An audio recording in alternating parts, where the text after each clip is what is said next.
فريق عالمي بمنظومة دفاعية تصلح لمراكز الشباب. الدفاع في أي فريق محترم بيتكون من عناصر كتير جدا، أهمها الضغط العكسي وعناصر الدفاع وكمان التركيبات الدفاعية. يعني من الآخر الناس اللي بتلوم على محمد هاني أو بتلوم على رامي ربيعة أو الناس اللي كانت بتلوم على أشرف داري أو أحمد رمضان بيكم أو حتى الناس اللي بتنتقد ياسر إبراهيم عندهم حق، لأنهم بيشوفوا لقطة واحدة. أما الدفاع هو منظومة.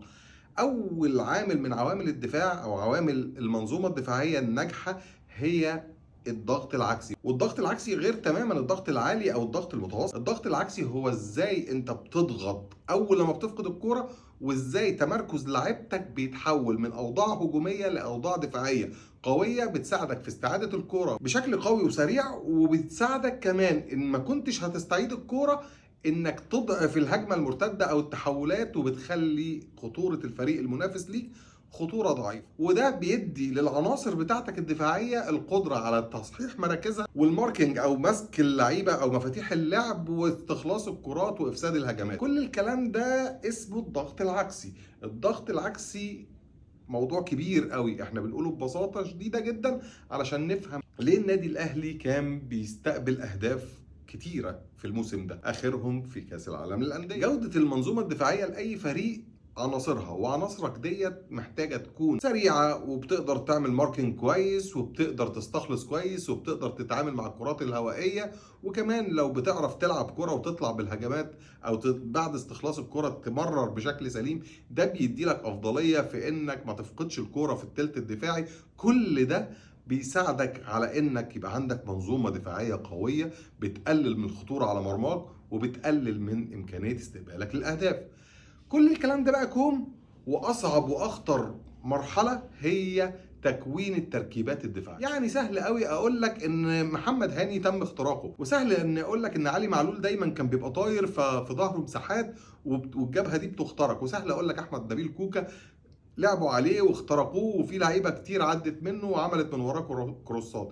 ابقى بختصر المنظومه الدفاعيه في افراد وقدرات افراد. احنا في الكره الحديثه بنشوف تركيبات دفاعيه. يعني ايه تركيبات دفاعيه؟ خليني ادي لك مثال واضح، هو محمد هاني المثال اللي كلنا قطعنا فيه، وده لانه هو كمان ما ظهرش بالشكل الجيد.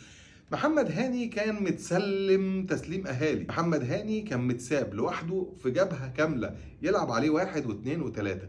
التركيبات الدفاعيه بتقابلها تركيبات هجوميه هنتكلم عليها بعدين، بس التركيبات الدفاعيه اللي كانت ناقصه في منظومه النادي الاهلي، وخد بالك التركيبات الدفاعيه دي ناقصه من ايام كولر، يعني مش عايزين نشيلها ريبيرو لوحده.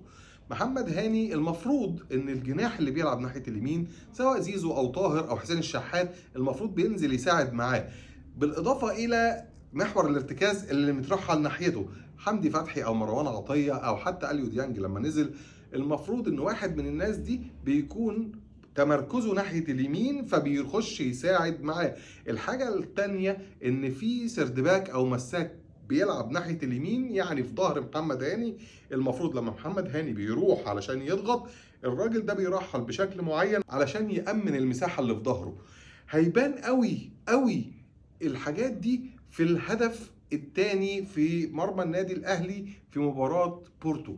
محمد هاني كان واقف بين اتنين اتعمل عليه التيك اوفر، في واحد بيلعب على الخط بيفتح على الخط عشان يستلم الكوره، وواحد تاني بيرقص لجوه. محمد هاني واقف لوحده بين الاتنين، لو راح على اللي معاه الكوره واتبسط في ظهره محمد هاني غلطان، ولو راح غطى على الراجل اللي بيفتح على الخط وساب الراجل اللي معاه الكوره محمد هاني غلطان، ولو وقف محتاج زي ما حصل كده زي ما انت شايف محمد هاني غلطان. الحل مش في ان محمد هاني يبقى سوبر هيرو، الحل في تركيبه دفاعيه محترمه. الحل في ان واحد زي اليو ديانج ينزل يسد معاه، وكمان الجناح اللي هو حسين الشحات في الوقت ده ينزل يسد معاه ويغطي في ظهر احمد رمضان بيكم. ففي الحاله دي يبقى احنا عملنا تركيبه دفاعيه قويه.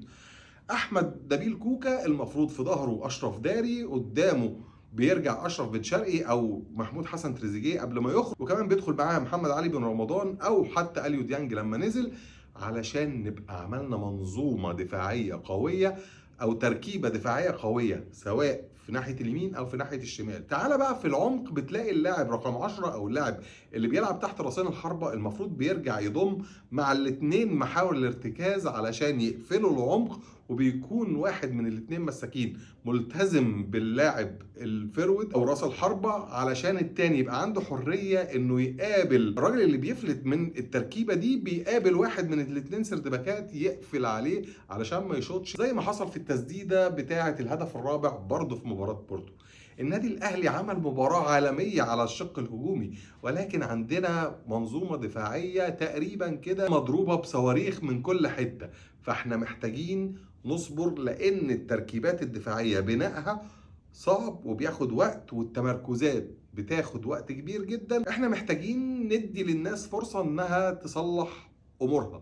في عناصر محتاجة تتغير، طبعا في عناصر محتاجة تتغير، ومش عايز اجيب سيرة اسامي. انا ما عنديش مشكلة في اي حد بيقول اسامي، انا عندي مشكلة في النقد اللي مش مبني على اساس علمي واضح. بلاش اساس علمي واضح، على الاقل عينيك بتشوف، وانت راجل لعبت كوره او راجل بتشجع كوره بقالك كتير، فانت شايف واحد في وسط اتنين وتلاته، ازاي بتلوم عليه؟ لازم تلوم على المنظومه ككل. لما تيجي تقول فلان، اقول لك فلان ده كان معاه الدعم والمسانده وهو ما قدرش يحافظ على تمركزه الجيد. لكن لما اجي اقول ان فلان ده غلطان وهو ما عندوش اي نوع من انواع الدعم، ابقى كده متجني عليه. كل الكلام ده علشان ايه؟ علشان ابرر للعيبه؟ لا، كل الكلام ده علشان نعرف ان احنا بنينا قوه وتركيبات هجوميه جباره، محتاجه قوه وتركيبات دفاعيه تناسب الوضع علشان يبقى عندنا فريق جبار. النادي الاهلي عنده سكواد ممتاز. لو كان عندنا وقت كبير مع الراجل ده وبالنجوم اللي تم استخدامها واخدوا انسجام وفهموا وشربوا طريقه الراجل، كانت المشاركه هتبقى مختلفه تماما، وكنا غالبا هنوصل لبعيد في المونديال.